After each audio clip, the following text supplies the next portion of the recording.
right?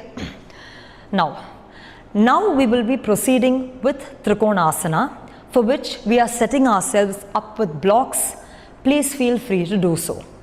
For now, the practitioner will keep the hands on the waist and step open the legs apart in a nice 4.5 feet distance.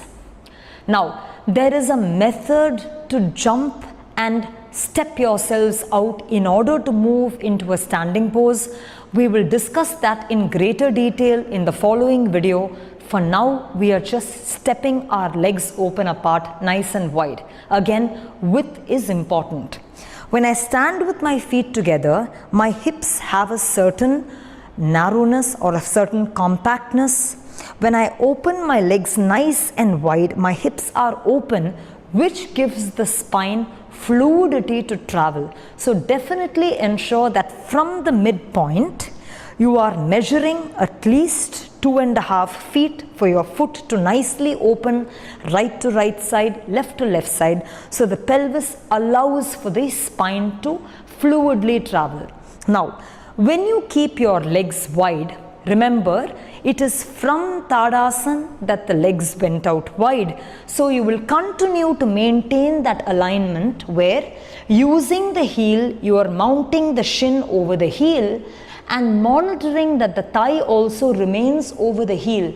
Very many times when you spread open the legs apart, you tend to collapse your thighs forward without your knowledge, which will again cause the spine to collapse and the posterior lumbar to shrink.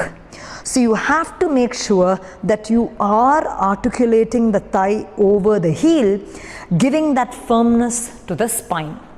In this position, the outer edges of the foot, remember, we held the outer edges of the foot in Swastikasana and positioned them inside.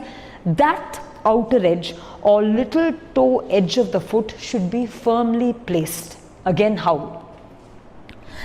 When the little toe edge of the foot is pressed, it allows the arch to be lifted. If the little toe edge of the foot is lifted, the foot pronates and the arch flattens out. So you want to open the arch and anchor the little toe edge of the foot, while the feet itself are parallel, outer edge of the right foot parallel to the outer edge of the left foot, which means you don't want the toes pointing outward. You want the toes to come in until little toe to heel is in a straight line. Little toe to heel is in a straight line, which allows the leg or the joints of the legs to be harmonious and not skewed. So you want the outer edges of the feet to be parallel. Again, you will see that a beginner usually tends to slip, and the slippage happens when there is no firmness in the outer edge of the foot. So take some time to open the arch out. The arch lifts, the outer edge of the foot gets pressed.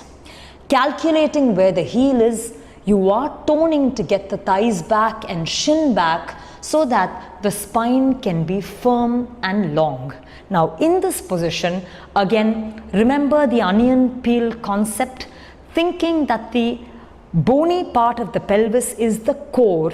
You will have to tuck as if layer after layer of the buttock tucks in towards the pelvis without dislodging the thighs. From this position, you're going to extend the arm out in Parshvahastasana. Cut. Take the arm down.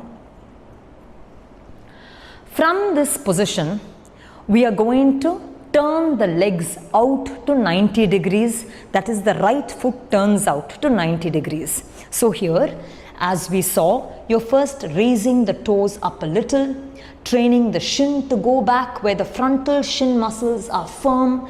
The shin goes back, the back calf is broad.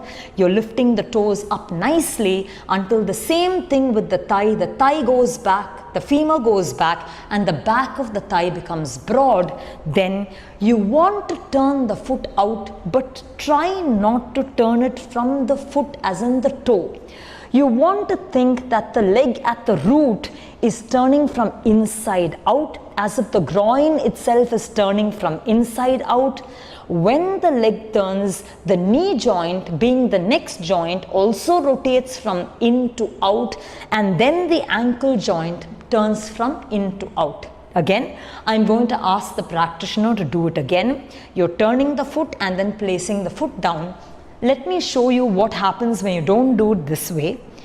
When you turn from the foot, very often you may see that the foot turns, but the knee joint remains collapsing inward and the hip does not completely open. This creates a certain lack of harmony or disharmony in the joints of the leg, which creates a certain problem. So you want to make sure that you're really unlocking the stance where the hip opens from in to out, the knee opens from in to out, and then the foot opens from in to out. So all the three joints unlock one after the other equally without actually creating this disharmony. And you want to take the time to do that. So lifting the toe up, shin back, thigh back, you want to roll from the inner groin to the outer groin, opening the hip, the inner knee to the outer knee, opening or centering the knee joint laterally, and then opening the ankle.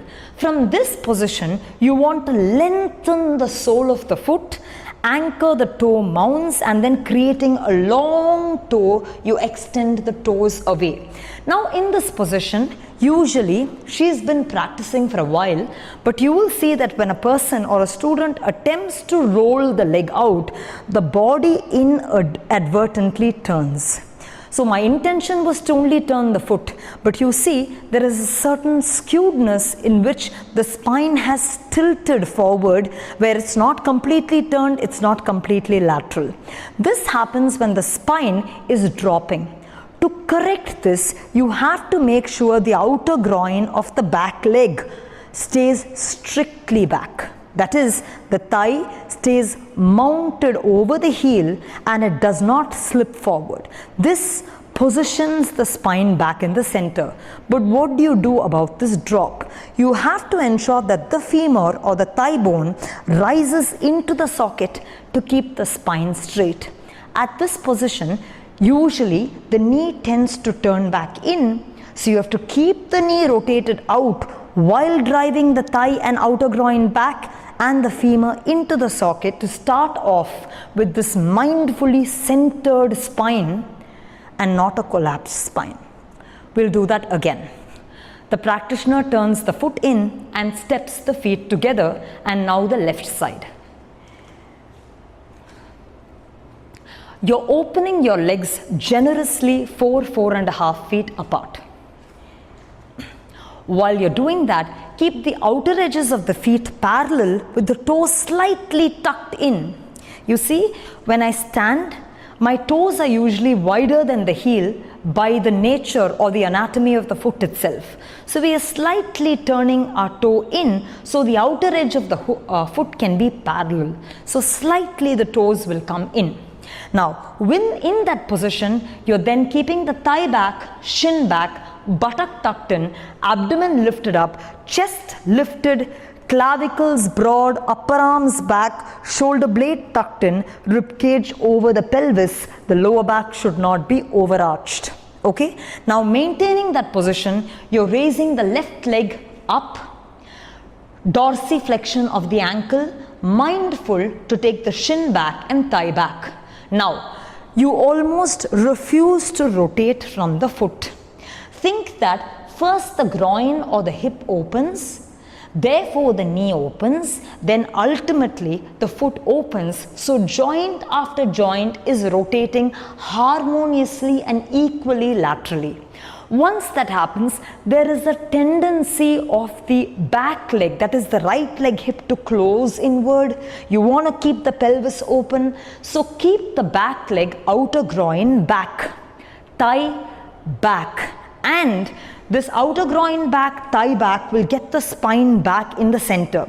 But to keep the spine from dropping, you have to ensure that the back leg hip moves into the socket, rising up and moving into the socket so the spine is straight. Maintaining that position, you release your toes vastly down and first get this position Uttita Hasta Padasana, where your toes are parallel or feet are parallel, to Parshva Hasta Padasana, where your toes are turned out. This would be the basis of your standing pose. Now, to continue with Trikonasana on the left side, we then extend the left arm out. You do it left, right, Trikonasana on the left side, Trikonasana on the right side. But now, because she is already set up with Parshva Hasta Padasana on the left side, we are moving with Trikonasana. The arm extends in shoulder width length, that is along the shoulder. So as you can see, along the shoulder will mean Parshvahastasana, which means that true to Parshvahastasana, the thorax should be, upper thorax should be broad, and there should be an energy that reaches through the fingertips. But suppose she goes to Trikonasana taking the arm down. So I'm placing a block by the back of her shin. Suppose she takes the arm down in Trikonasana, you can see that it creates a certain length on the right side of the body, and a certain constriction on the left side of the body. The right rib cage broadens and the left rib cage shortens. This skewedness, where if you take your arm down, the spine compresses on one side, that makes the nature of the pose wrong. To correct it, you're pressing the back leg and coming back up. Arm extended out. For Trikonasana, you start with Parshvahastasana, which means the upper thorax is broad, and then you slightly raise the arm up to elevate the rib cage up. So you want to elevate the rib cage up.